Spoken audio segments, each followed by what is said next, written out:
Gold, trusted gold buyers. మీరు తాకట్టు పెట్టిన బంగారాన్ని విడిపించి ఈ రోజు ఉన్న మార్కెట్ ధరకు కొనబడను.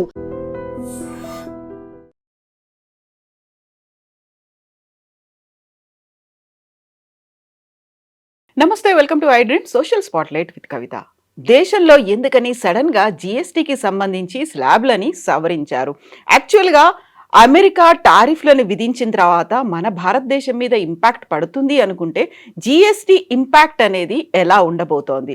దిగువ మధ్యతరగతి కుటుంబాలకి దీనివల్ల ఎంత మేరకు లాభం జరగబోతోంది? మనతో పాటుగా ఉన్నారు చార్టెడ్ అకౌంటెంట్ రవీంద్రబాబు గారు. నమస్కారం అండి. నమస్కారం అండి. సో ఆగస్టు 15న జీఎస్టీకి సంబంధించి సవరణ చేస్తాము అనేది ప్రధానమంత్రి నరేంద్ర మోదీ తీసుకున్నటువంటి నిర్ణయం. యాక్చువల్గా 9 ఏళ్ల క్రితం తీసుకున్న దానికి ఇప్పటికీ 9 ఏళ్ల కాలయాపన జరిగింది. చాలా వరకు మేము నష్టపోయామనో, ప్రొటెస్ట్లు అనేవి కూడా అయ్యాయి. ఇది ఒక గబ్బర్ సింగ్ ట్యాక్స్ అనేది ఒక మాట కూడా వినిపించింది. ప్రతిపక్షాలు మేము 9 ఏళ్ల నుంచి చెప్తుంటే ఇప్పుడు మీరు రియలైజ్ అయ్యారా, ఇప్పుడా మార్చేది, క్రెడిట్ అంతా మాకే అనేటువంటి. యాక్చువల్గా ఇప్పటికిప్పుడు ఎందుకని డెసిషన్ తీసుకోవాలి, అది కూడా అమెరికా మన మీద ఇంతలా టారిఫ్లు విధించిన తర్వాత? అంటే ఇక్కడ 2 రీజన్స్ ఉన్నాయి మేడం. ఒకటేమో పొలిటికల్ రీజన్స్, ఒకటేమో ఎకనామికల్ రీజన్స్. పొలిటికల్ రీజన్స్ మీకు తెలుసు, 2014లో మోడీ వచ్చినప్పుడు ఈ దేశానికి ఏదో జరగబోతుంది, అందరి అకౌంట్లో స్విచ్ బ్యాంక్ నుంచి డబ్బులు వేస్తా ఉన్నారు, 15 లక్షలు 10 లక్షలు వస్తాయని ప్రపంచం మొత్తం కూడా ఒక మోడీ హవా తీసుకొచ్చి ఆ రోజు ఒక దంపర్ మెజార్టీతో బీజేపీ గెలిచిన నేపథ్యం. 2014లో అలానే అయింది, 2019లో కూడా అలానే అయింది. బట్ ఏదైతే అనుకున్నారు, జనాలు ఎక్స్పెక్ట్ చేశారో అదేది కూడా జరగలేదు. 10 లక్షల అకౌంట్లో ఏంది కాక ఈ జనాలు అందరూ భయం పడుతుంది, మా దగ్గర ఎప్పుడు డబ్బులు తీసేసుకుంటారో. అందుమంది లేడీస్ దాచిపెట్టుకున్న డబ్బులు 2000 రూపీస్ రద్దు చేయడం కానీ, విధాల బిజినెస్ మ్యాన్లు ఇది చేయడం వల్ల కానీ జనాలకి ఏమీ జరగలేదని ఒక నిస్సహాయత అయితే ఉంది. అది మీకు క్లియర్గా మొన్న ఎలక్షన్లో 3rd టర్మ్లో వాళ్ళకి అనుకున్నంత మెజారిటీ రాకపోవడం, ఎన్డీఏ అలయన్స్ ఉంటేనే గవర్నమెంట్ ఫామ్ చేసే ఒక రీజన్ అవ్వటం మీకు చూడగా. సో క్లియర్గా జనాలు అనుకున్నంత రీతిలో మన నుంచి ఎక్స్పెక్ట్ చేసిన వాళ్ళని కొంచెం బాధగా ఉన్నారని. నెక్స్ట్ ఇప్పుడు మీకు తెలుసు, నరేంద్ర మోడీ ఏజ్ కూడా పెరుగుతూ ఉంది. సో నెక్స్ట్ టైం పిఎం అవుతారో లేదో నమ్మకం లేదు. సో ఇదే మనకు అంటారు కదా, ఆఖరి కేకర మంటని భోగి మంటలాగా. సో ఇదే లాస్ట్ టైం అవ్వచ్చు. అది ఒకటి పొలిటికల్ రీజన్. సో ఏదైనా మేజర్ చేంజెస్ తేవడానికి. సో అందుకనే మీకు చూస్తే ఇయర్ స్టార్ట్ అవడంలోనే ఇన్కమ్ ట్యాక్స్ రేట్ని అప్ టు 12 lakhs ఎగ్జామ్షన్ పెంచారు. 2-3 times రెపో రేట్ తగ్గించారు. అంటే మీకు తక్కువ రేటుకి లోన్లు దొరికే విధంగా వాళ్ళు వెసులుబడి ఇచ్చారు. సో పొలిటికల్గా ఇవన్నీ తీసుకొని వచ్చారు. ఇలా వస్తున్న సందర్భంలో నెక్స్ట్ ఈ పొలిటికల్ రీజన్కి ట్రంప్ యొక్క ఎకానమిక్ రీజన్స్ యాడ్ అయినాయి. ట్రంప్ మన ఇండియాతో స్నేహంగా ఉన్నట్టు ఉండి, ట్రంప్ మోడీని వాడుకొని యూఎస్లో ఎలక్షన్లో సపోర్ట్ తీసుకొని మళ్ళీ మనకే చివరిలో టారిఫ్లు పెంచడం. ఫస్ట్ యాక్చువల్గా ట్రంప్ ఈజ్ కంపీటింగ్ విత్ చైనాతో కంపీట్ అవుతా కూడా చైనా దగ్గర నుంచి వ్యాపారం చేస్తా చైనా కన్నా ఎక్కువ మన మీద వేస్తున్నారు. సో చైనా రేట్లు 30-34% అయితే మనది టారిఫ్ 50% అయింది. సో ఒక పొలిటికల్ రీజను, ఒకటి ఎకనామికల్గా ట్రంప్ రీజన్స్ వల్ల ఏదో ఒకటి మేజర్ డెసిషన్ తీసుకోవాలి. ఇలాగుంటే కరెక్ట్గా ఉండదు. మన ప్రొడక్ట్స్ విదేశీ, అమెరికా ఎక్కువ మార్కెట్. మన పిల్లలు ఎక్కడ చదువుతుంది మీరు చూడండి, ఈరోజు ఎక్కడ మీరు పిల్లలు చదవాలంటే అమెరికా అంటారు. మన ప్రొడక్ట్స్ కూడా అన్ని పికిల్స్ కానీ, రైస్ కానీ, సాఫ్ట్వేర్, మేజర్లీ సాఫ్ట్వేర్, మన పిల్లల సాఫ్ట్వేర్ కంపెనీలు అన్నీ పంపించారు. మేజర్గా మనం యూఎస్ మీద డిపెండ్ అయి ఉన్నాం. సో డాలర్ మనకి ఎగనెస్ట్గా ఎవ్రీడే బలపడతా ఉంది. సో ఏదైనా ఒక డెసిషన్ తీసుకోవాలి, మనం ఒక కంట్రీ మీద పూర్తిగా డిపెండ్ అవ్వడం కరెక్ట్ కాదు. సో ఆ పొలిటికల్ రీజన్స్కి ఎకనామిక్ రీజన్స్ స్టార్ట్ అయ్యి ఏదో ఒకటి మన రెవల్యూషన్ తేవాలని చెప్పేసి. సో అల్టిమేట్గా ఇదన్నీ కూడా జిఎస్టీ ద్వారా రూట్ అవుతాయి. సో ప్రొడక్ట్ మనం అఫోర్డబుల్ రేట్లో ఇస్తే, తక్కువ రేట్లో ఇస్తే, కొనేది అమెరికాలో కొనే వాళ్ళు ఇక్కడే కొంటారు. మనకేంటంటే జిఎస్టీ ఎక్స్పోర్ట్ చేస్తే ఎక్స్పోర్ట్ ప్రొడక్ట్స్ మీద జిఎస్టీ ఉండదు. ఇప్పుడు మీరు ఒక వాటర్ బాటిల్ ఉంది, వాటర్ బాటిల్ మరి మీరు ఇండియాలో అమ్మారు అనుకోండి, ఆ బాటిల్ మీద 12%, 18%, 28% జిఎస్టీ ఉండదు. అదే బాటిల్ మీరు అమెరికాకి ఎక్స్పోర్ట్ చేస్తే జిఎస్టీ ఉండదు. సో జిఎస్టీ ఉండదు కదా అని చెప్పేసి ఏం చేస్తున్నారు, ఎక్స్పోర్ట్ చేయడం స్టార్ట్ చేయడం, ఎక్కువ రేటుకి ప్రీమియం వస్తుందని చేస్తున్నారు. బట్ అక్కడ 50% టారిఫ్ అయిపోయింది ఇప్పుడు. సో అక్కడ ఎక్స్పోర్ట్ చేయడానికి అవకాశం లేదు. సరే ఇక్కడ చేద్దామంటే ఎక్కువ రేట్లు ఉన్నాయి. సో ఇది వర్కౌట్ అవ్వదు, మనం ఏదైనా చేయాలని చెప్పేసి జిఎస్టీలో సమూలంగా రేట్స్ తెద్దామని నిర్ణయించుకున్నారు. ఆ నిర్ణయం ప్రకారం ఆగస్టు 15 రోజు ఒక అనౌన్స్మెంట్ చేశారు. అదేవిధంగా మన జిఎస్టీ వచ్చినప్పుడు 2017లో ఒక 40 ట్యాక్స్లు ఉండేది. దగ్గర దగ్గర లగ్జరీస్ ట్యాక్స్ అని, వ్యాట్ అని, సేల్స్ ట్యాక్స్ అని, సిఎస్టీ అని, సర్వీస్ ట్యాక్స్ అని, ఎక్సైజ్ డ్యూటీ అని, డిఫరెంట్ స్టేట్ గవర్నమెంట్ ట్యాక్స్లు, డిఫరెంట్ సెంట్రల్ గవర్నమెంట్ ట్యాక్స్ ఉన్నాయి. దీనికి తోడు అదనపు సెస్ అనేది కూడా, సెస్ అని, ఇంపోర్ట్ డ్యూటీలు అని, సెన్ వ్యాట్ అని, ఇన్ని ట్యాక్స్లు ఉన్నాయి. వీటన్నిటిని ఒకసారి అకామిడేట్ కష్టం కాబట్టి అప్పుడు కూడా అన్ని స్లాబులు పెట్టాల్సిన అవసరం ఉంది. అదేవిధంగా ఆ టైంలో ఎక్స్పెషల్లీ తమిళనాడు అప్పుడు చీఫ్ మినిస్టర్ జయలలిత, మీరు ఇలాంటి ట్యాక్స్ తీసుకొస్తే ఎవరైతే నిజంగా మ్యానుఫ్యాక్చరింగ్ చేస్తున్నారో అలాంటి స్టేట్స్కి లాసు, ఉత్తరప్రదేశ్ లాంటి కన్జ్యూమర్స్ అన్న స్టేట్స్కి లాభం, తమిళనాడు నష్టపోతుంది, ఉత్తరప్రదేశ్ బాగుపడుతుంది. సో ఇలాంటి ట్యాక్స్లు అని చెప్పేసి తమిళనాడు జిఎస్టీ పెద్ద ఫైట్ చేసింది. సో అప్పుడు వాళ్ళు ఏం చెప్పారంటే స్టేట్స్ ఏదైతే లాస్ అవుతుందో ఆ లాస్ అయిందని మేము 10 years పాటు కాంపెన్సేట్ చేస్తామన్నారు. సో ఈ 10 years పాటు వాళ్ళు కాంపెన్సేట్ చేయడం ఇంకా ఫ్యూచర్లో చేయాల్సిన అవసరం లేదు, ఎందుకంటే ఒకసారి ఆల్రెడీ స్టెబిలైజ్ అయింది కాబట్టి అగ్రిమెంట్ ప్రకారం. సో సెంట్రల్ గవర్నమెంట్ బడ్జెట్ తగ్గిపోయింది. ఇప్పుడు ప్రీవియస్గా ఏదైతే ఎవ్రీ ఇయర్ స్టేట్కి ఏదైతే రెవెన్యూ లాస్ అవుతున్నారో దాన్ని కాంపెన్సేట్ చేయాల్సిన బడ్డెన్ ఇప్పుడు లేదు. నెక్స్ట్ గవర్నమెంట్కి అనుకున్న విధంగా every month around 2 lakh crores GST రూపంలో రెవెన్యూ వస్తుంది.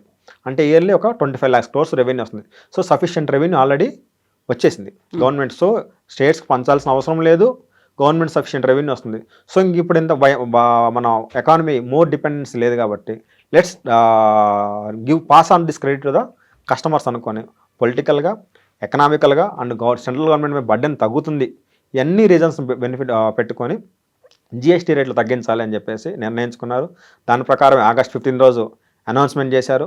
August 15 రోజు అనౌన్స్మెంట్ చేసిన కాడి నుంచి జనాలందరూ తగ్గుతుందని ఒక దీనిలో ప్రొడక్ట్స్ కొనడం, అమ్మటం అయిపోయింది. మార్కెట్ స్తంభించిపోయింది, ఆల్మోస్ట్ స్టక్ అయిపోయింది. అంటే ఎంత అవుదో తెలియక తగ్గిద్దేమో అన్న హోప్తో కొనడం ఆపేశారు. అందుకని చెప్పేసి దీన్ని స్పీడ్ ముందు చేయాలని చెప్పేసి మళ్ళీ 3 days back GST council meet అయ్యి దాని విధి విధానాలు అన్నీ చేయడం జరిగింది మేడం. సో ఇప్పటికీ కూడా ఆలస్యమే అవుతోంది. September 22 నవరాత్రి ఫస్ట్ డే నుంచి ఇది అమల్లోకి వస్తుంది అనుకున్నప్పుడు మీరు చెప్పినట్టుగా August 15 నుంచి ఇప్పటిదాకా భారీగా కొనుగోలు ఏదో అత్యవసరమైతే ఎఫ్ఎంసీజీ తప్ప మిగతా వాటి మీద పెద్దగా ఫోకస్ లేదు. యూజువల్గానే మనకు దసరా ఆఫర్లు ఏవో ఉంటాయి, దీపావళి ఆఫర్లు ఏవో ఉంటాయి అనేటువంటి మన మైండ్ సెట్ ఉంటుంది కదా, దానికి తగ్గట్టుగానే మనం ప్లానింగ్ చేసుకుంటాం. ఇంకా September 22 అంటే ఇంకా చాలా టైం ఉంది కాబట్టి అప్పటి వరకు కూడా మార్కెట్ ఇలాగే ఉంటుంది కదా. ఈ 20 days మార్కెట్ ఇలానే ఉండదు మేడం.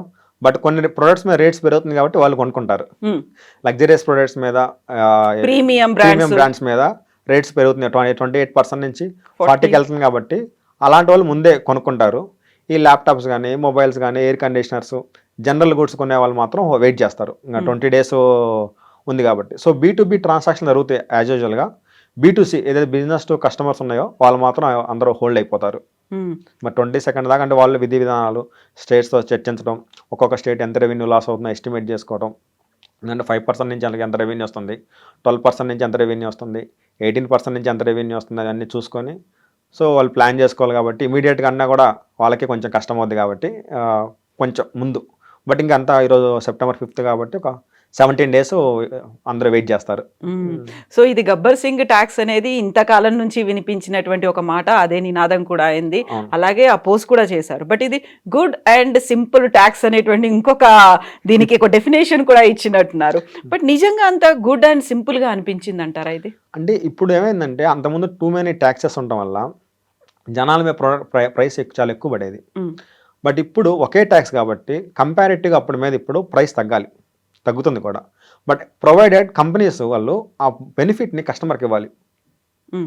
ఇప్పుడు అజ్యూమింగ్ ఒక ప్రోడక్ట్ మీద అంతకుముందు 100 రూపాయలు, దాని మీద 18% అంటే 118 రూపాయలు, లేదా అజ్యూమింగ్ 28% అంటే 128 రూపాయలు అయ్యేది.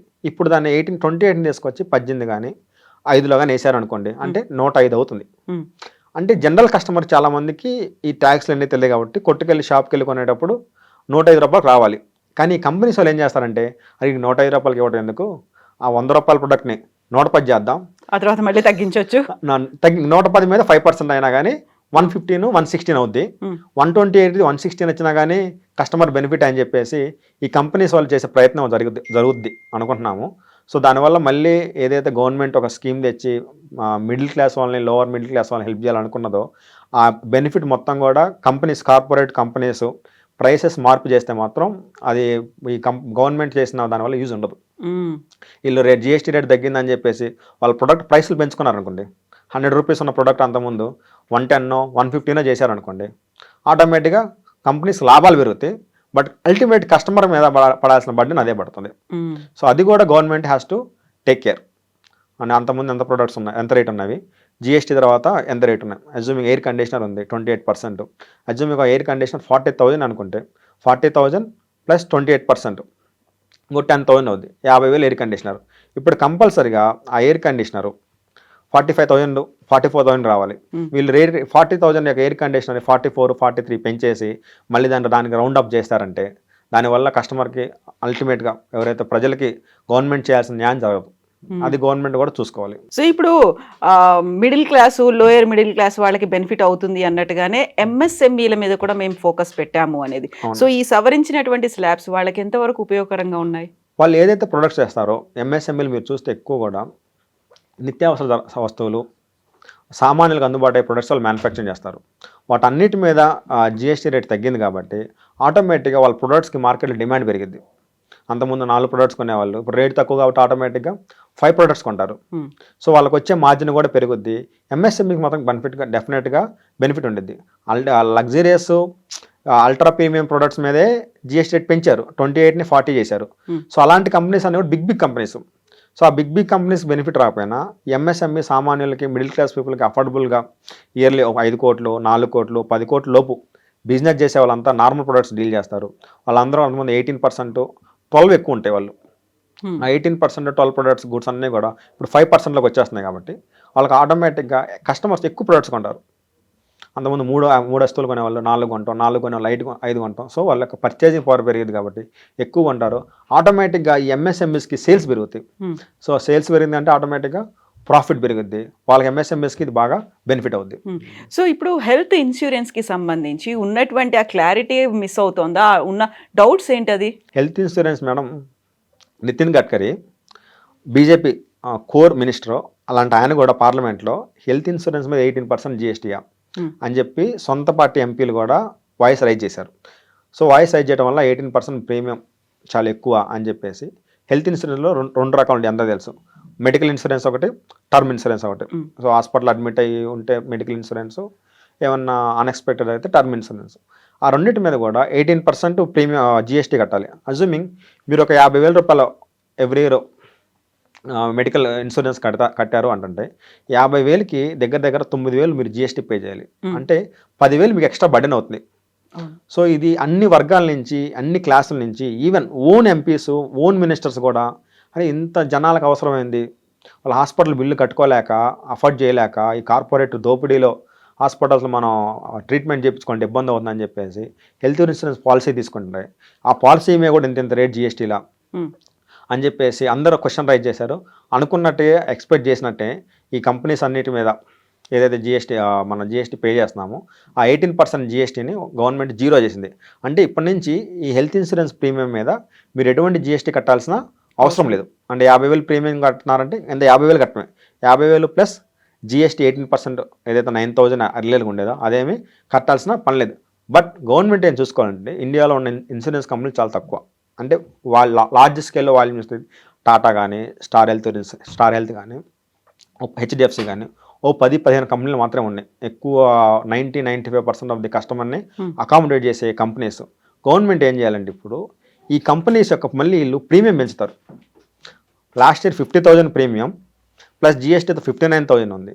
ఇప్పుడు జీరో అయింది కాబట్టి ప్రీమియం 50,000 ప్రీమియం 55,000 చేశారనుకోండి, కంపెనీకి అడిషనల్గా 5,000 లాభం వచ్చింది.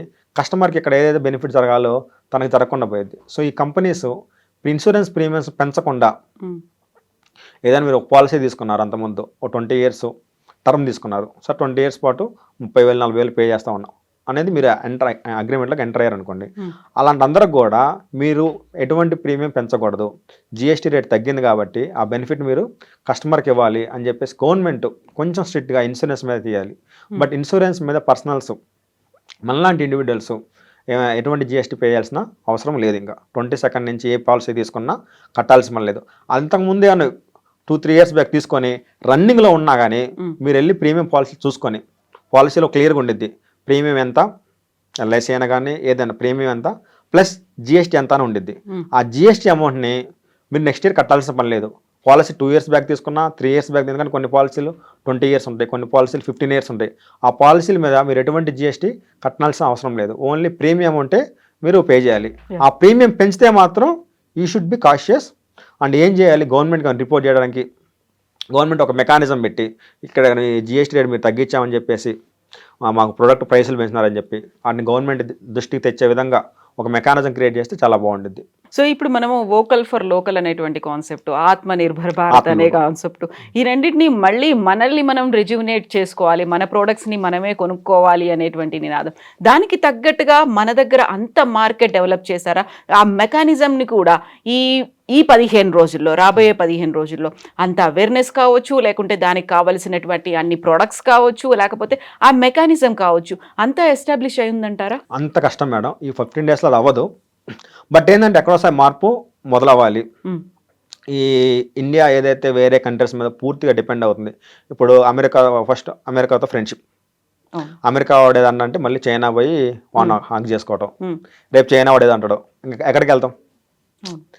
వాళ్ళు ఏదంటే ఇటు పోవటం, వీళ్ళు లేదంటే అటు పోవటం కాకుండా మనం ఎక్కడికి వెళ్ళాలి, సెల్ఫ్ సఫిషియెంట్గా ఎలా ఉండాలి అనేది వీళ్ళు ఫోకస్ చేసి ఈ ఆత్మనిర్భర్ భారత్ ఇప్పుడు దాకా యాక్చువల్గా లాస్ట్ 5 years నేను చెప్పినా కానీ ఎప్పటికీ ఫుల్ ఫ్లెడ్జ్డ్గా ఏది చేయలేదు. ఈ ఇయర్ మాత్రమే మరి ఎందుకన్నా గవర్నమెంట్ అంటే బలమైన అపోజిషన్ ఉందనా, లేకపోతే మోడీ థర్డ్ టర్మ్ అనా, లేకపోతే వివిధ కారణాల వల్ల కానీ దాని తగ్గట్టు చాలా మెజర్మెంట్ తీసుకుంటున్నారు వాళ్ళు. వోకల్ ఫర్ లోకల్ అని చెప్పేసి కొత్త ఇప్పుడు మొన్న August 15 ఒక స్కీమ్ అనౌన్స్ చేశారు. కొత్తగా కంపెనీ పెడితే, కొత్తగా ఎంప్లాయీ జాయిన్ అయితే, యూత్కి కొత్తగా ఎంప్లాయీ జాయిన్ అయితే, ఫస్ట్ టైం జాబ్ అయితే 15,000 మన వాళ్ళ ఎంప్లాయీకి అకౌంట్లో వేయటం. కొత్త ఎంప్లాయీని తీసుకుంటే కంపెనీకి 3,000 ఎవ్రీ మంత్, అలా 2 years పాటు. అంటే 3,000 per month, 12 months అంటే 36,000, 2 years అంటే 72,000 ఒక ఎంప్లాయీని తీసుకుంటే కంపెనీకి గవర్నమెంట్ ఇస్తుంది, సెంట్రల్ గవర్నమెంట్ 72,000 రూపాయలు ఒక ఎంప్లాయీకి. అదే మ్యానుఫ్యాక్చరింగ్ అయితే 4 years పాటు అంటే 1,44,000 రూపాయలు గవర్నమెంట్ కంపెనీకి ఇస్తుంది. సో కంపెనీకి ఏమైంది, కొత్తగా ఎంప్లాయీని తీసుకోవాలంటే అడిషనల్గా 10,000, 15,000, ఫస్ట్ ఫ్రెషర్ అంటే అంతే కదా, 15,000 ఇస్తారు. నార్మల్ ఒక సాఫ్ట్వేర్ కంపెనీ అయితే ఒక 20,000 ఇస్తారు. వాళ్ళ మీద పెట్టే పెట్టుబడి ఏదైతే ఇన్వెస్ట్మెంట్ అనొచ్చు, వాళ్ళ శాలరీ అనొచ్చు, గవర్నమెంట్ నుంచి కొంచెం సపోర్ట్ ఉంది కాబట్టి వీళ్ళ బడ్జెట్ తగ్గుతుంది ఇప్పుడు. సో వీళ్ళు మోర్ నెంబర్ ఆఫ్ ఎంప్లాయీస్ని వాళ్ళ శాలరీస్కి ఎంత బడ్జెట్ పెట్టుకుంటే ఇంత ఇయర్లో శాలరీస్కి ఒక 1 crore స్పెండ్ చేద్దాము, లేదా 2 crores స్పెండ్ చేద్దామని పెట్టుకుంటే ఆ బడ్జెట్కి ఇప్పుడు ఏమైంది, కొంత గవర్నమెంట్ నుంచి భరోసా వచ్చింది. సో ఎంప్లాయీకి 72,000 కానీ 144,000, 1,40,000 వస్తుంది కాబట్టి they can recruit now more employees. More employees recruit చేసుకున్నప్పుడు ఎంప్లాయ్మెంట్కి యూత్కి ఎన్ని జాబులు వస్తుంది. నెక్స్ట్ ఇక్కడ ఎక్కువ ఎంప్లాయీస్ ఉన్నారు కాబట్టి ఎక్కువ ప్రొడక్టివిటీ. ఒక 100 productsని మ్యానుఫ్యాక్చర్ చేసేవాళ్ళు ఆటోమేటిక్గా 120 products మ్యానుఫ్యాక్చర్ చేయడం, లేదా 1 crore బిజినెస్ చేసేవాళ్ళు 1.2 crores బిజినెస్ చేయడం. ఆ విధంగా లోకల్లో ఉన్న ఎంఎస్ఎంఈస్కి అన్నిటి కూడా మ్యానుఫ్యాక్చరింగ్ కెపాసిటీ పెరుగుతుంది. మ్యానుఫ్యాక్చరింగ్ కెపాసిటీ పెరిగింది, జిఎస్టీ రేట్లు తగ్గినాయి. సో ఆటోమేటిక్గా ప్రొడక్ట్స్ కావాల్సిన డిమాండ్ దొరుకుతుంది. ఆటోమేటిక్గా కంపెనీస్ గ్రో అయ్యి ఎక్స్పోర్ట్ మీద ఓన్లీ డిపెండ్ అవ్వకుండా లోకల్లో అయినా సెల్ఫ్ సఫిషియెంట్గా అవుతుంది. బట్ ఇది ఇమ్మీడియట్గా ఉండేది కష్టం, ఏది ఒక రోజులో ఏది జరగదు. సో ఈ 15 daysలో ముందు అందరికి ఒక అవగాహన వచ్చింది, గవర్నమెంట్ రిగ్రెస్గా క్యాంపెయిన్ చేస్తుంది, ప్రొడక్ట్స్ రేట్ తగ్గుతుందని. స్లోగా ఈ అట్లీస్ట్ ఈ 5 years term Narendra Modi term అయిపోయే లోపల అది ఎక్కువ సెల్ఫ్ సఫిషియెంట్ అయ్యి ఎక్స్పోర్ట్స్ మీద డిపెండ్ అవ్వకుండా వాళ్ళంటే వీళ్ళ దగ్గర పోవటం, వీళ్ళంటే వాళ్ళ దగ్గర పోవటం కాకుండా మన దగ్గరికి వచ్చేటట్టు మనం చేసుకోవాలన్నమాట. ఇప్పుడు మీరు చెప్పినటువంటి ఇవి ఉన్నాయి చూడండి, ఒక ఎంప్లాయీని రిక్రూట్ చేసుకుంటే ఎవ్రీ మంత్ 3,000 ఇవ్వడమే కాదు, ఎస్టాబ్లిష్మెంట్ కూడా. ఇది ఎంతమందికి రీచ్ అయిందండి? యాక్చువల్గా ఇది ఎప్పుడు బడ్జెట్లో ప్రవేశపెట్టారు? మీరు చెప్పినట్టుగా ప్రతి ఒక్క ఎంఎస్ఎంఈఓ లేకుంటే ప్రతి ఒక్క స్మాల్ స్కేల్ ఇండస్ట్రీకి సంబంధించి అందరి దగ్గర ఉందా ఇన్ఫర్మేషన్? ఇది యాక్చువల్లీ ఈ స్కీమ్ కూడా August 15 రోజే నరేంద్ర మోడీ 1 lakh crores పెట్టారు. బట్ దాని తగ్గంత పబ్లిసిటీ ఎక్కడ జరగలేదు.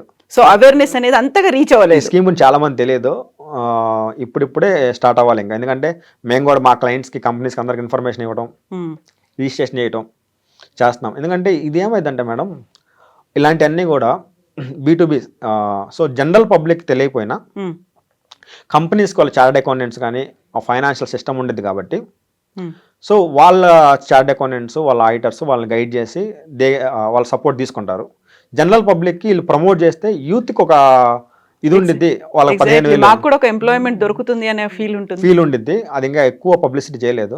నాకు తెలిసి 1-2 monthsలో ఏమన్నా వీళ్ళు రిగ్రెస్గా క్యాంపెయిన్ చేసి ఇది చేస్తారేమో చూడాలి. అంటే చాలా స్కీమ్స్ గవర్నమెంట్ పబ్లిసిటీ చేయదు. ఎందుకు చేయదో మాకు తెలియదు. చాలా బెనిఫిట్స్ ఉంటాయి. స్టార్టప్స్ పెట్టినప్పుడు కొత్త కంపెనీ 15 లక్షల సీడ్ ఫండింగ్ అని, 20 లక్షలు అని చెప్పేసి, నెక్స్ట్ ఒక ఎంప్లాయీని తీసుకుంటే వాళ్ళకి క్యాబ్ని ఇవ్వటం అని గవర్నమెంట్ నుంచి. కానీ వాళ్ళు ఎందుకు చాలా తక్కువ ప్రమోట్ చేస్తారు, ఓన్లీ వెల్ఫేర్ స్కీమ్స్ని ఎక్కువ ప్రమోట్ చేస్తారు. ఈ జిఎస్టీ రేట్స్ కూడా కామన్ మ్యాన్కి ఎక్కువ ఇది ఉండేది కాబట్టి జిఎస్టీని ప్రమోట్ చేస్తారు, కానీ నేను చెప్పిన స్కీమ్ని ఎక్కువ ప్రమోట్ చేయలేదు. ఇప్పుడు జిఎస్టీ అంటే ధరలు తగ్గుతాయి అనేటువంటి ఒక ఫీల్, బడ్జెట్ పెడుతున్నారు అనగానే మాకు ఏవి తగ్గుతాయి ఏది పెరుగుతున్నాయి దాన్ని బేస్ చేసుకొని మనం ప్లాన్ చేసుకోవాలి, ఒక షెడ్యూల్ వేసుకోవాలి అనేది ఉంటుంది. జిఎస్టీని కూడా మనకు ఇవి తగ్గుతున్నాయి ఇది పెరుగుతాయి అంట, ఏది అవాయిడ్ చేయాలి అనేది చూసుకుంటాం. బట్ అక్కడ మీరు చెప్పినట్టుగా యూత్ కి సంబంధించి ఫోకస్ అనేది, వాళ్ళు ఎక్కువగా అన్ఎంప్లాయ్మెంట్ ఉందా లేకపోతే ఇంకొకరి మీద ఆధారపడుతున్నారో, సెల్ఫ్ సఫిషియెంట్ వాళ్ళు కూడా అవ్వాలి, వాళ్ళ మీద వాళ్ళు ఉండాలి. స్కిల్ డెవలప్మెంట్ మీద ఎంత ఫోకస్ పెడుతున్నామో ఇది కూడా మాసెస్ కి రీచ్ అవ్వాలి కదా. అవును, రీచ్ అవ్వాలి. మరి గవర్నమెంట్ అదే మెజర్స్ తీసుకోవాలి. మా తెలిసినవి మేము చేయాల్సిన వరకు మేము చేస్తున్నాం. మా తరపు నుంచి మా క్లయింట్స్ పబ్లిక్ ప్లాట్ఫామ్స్లో కానీ సోషల్ మీడియాలో కానీ అవేర్నెస్, బట్ మా రీచ్ చాలా తక్కువ ఉంటుంది. మా అయితే 10,000 మంది రీచ్ అవుతాం. గవర్నమెంట్ ఒకేసారి 100 కోట్ల మందికి రీచ్ అవ్వగలిగింది. ఆ రోజు స్పీచ్ కూడా 3-4 గంటలు చెప్పడం. ఎక్కువ జిఎస్టీ దీపావళికి మీకు డబల్ దమాంజా ఎక్కువ, మీకు డబల్ బొనాంజా అనేదానికి ఎక్కువ జిఎస్టీ మీద ఫోకస్ వెళ్ళింది. బట్ ఈ స్కీమ్ కూడా అదే రోజు గవర్నమెంట్ అనౌన్స్ చేసింది. ఇది ఇప్పుడు స్టార్ట్ అవుతుంది. ఎస్ రవీంద్ర బాబు గారు, థ్యాంక్ యూ సో మచ్ అండి for the inputs information. Thank you అండి. Thank you madam. Thank you. And for more videos, Please subscribe to iDream. Please subscribe to iDream. Please subscribe iDream. And please subscribe to iDream. For more videos, subscribe to iDream. please like, share and subscribe to the channel. Congratulations, iDream. Subscribe to iDream. Subscribe to iDream. So subscribe to iDream Media. iDream ki iDream team andarki huge congratulations. Please subscribe iDream Media. Please subscribe to iDream. Subscribe iDream. Please subscribe to iDream. iDream అంటే నా కళల channel subscribe చేసుకున్న నోరు తిరుగుతలేదు, మీరైతే గంట గుర్తు కొట్టండి. For more such videos, please subscribe to iDream. Subscribe to iDream. Please subscribe to iDream. Please subscribe iDream Media. Please do subscribe to iDream. Please subscribe to iDream Media. For best entertainment and information, please subscribe iDream. And don't forget to subscribe to iDream.